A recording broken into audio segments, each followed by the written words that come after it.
দেওয়ালে চোখ রাখলে প্রথমে মনে হতে পারে আপনি ভীষণ ফুটবল প্রেমী কোনো মানুষের ড্রয়িং রুমে চলে এসেছেন। মেসি, নেইমার, রোনালদোর ছবিতে বাধা পড়বে আপনার দৃষ্টি। আসলে এটি একটি ক্যাফে।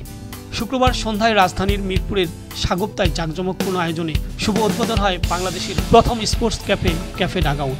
এ সময় উপস্থিত ছিলেন দেশের বিভিন্ন ক্ষেত্রের সুপরিচিত তরুণ মুখ, স্পোর্টস কন্টেন্ট ক্রিয়েটর নিয়ন, 10 মিনিট স্কুলের প্রতিষ্ঠাতা আইমান সাদিক, বাংলাদেশ ছাত্রলীগের সভাপতি সাদ্দাম হোসেন সহ বাংলাদেশ ক্রিকেট টিমের জাতীয় দলের খেলোয়াড় হাসান মাহমুদ।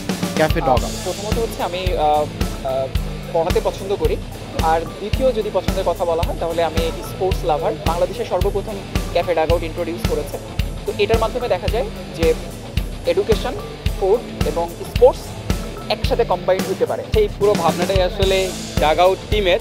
তো ডাগআউট টিম বেসিক্যালি হচ্ছে একটা নতুন ইনোভেশন, আসলে বলা চলে যে আপনার ফুড এবং একই সাথে স্পোর্টস দুটাকে একসাথে কম্বাইন করে একটা নতুন ট্রেন্ড শুরু করতে যাচ্ছে।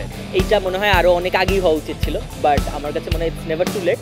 এখন যে হয়েছে এটাকেই অ্যাপ্রিসিয়েট করার দরকার, এবং এই জন্যই অ্যাপ্রিসিয়েট করার জন্য এত মানুষ আমরা মনে হয় সবাই এই জায়গায় উপস্থিত আছে। বিশেষ করে যারা খেলাধুলা পছন্দ করে, ক্রিকেট হোক, ফুটবল হোক, সবার জন্যই একটি আনন্দদায়ক বিষয় বলে আমি মনে করি।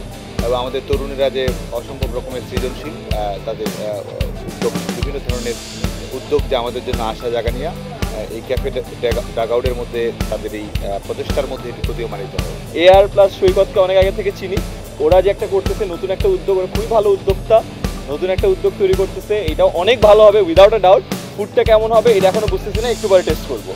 দেখেন যে ক্রিকেট জিনিসটা, স্পোর্টসটা ওয়ার্ল্ড ওয়াইড খুবই ফেমাস, তো এই রিলেটেড যে রেস্টুরেন্টগুলো করা হয় ওগুলো খুবই মানুষ কেন্দ্রিক হয়, মানে মানুষরা খুবই এনজয় করে এই জিনিসগুলো, স্পোর্টস জিনিসগুলো। তো এটা খুবই ভালো একটা উদ্যোগ ওরা করেছে। আমি মনে করি যে প্রত্যেকটা জায়গায় এরকম একটা রেস্টুরেন্ট হওয়া উচিত।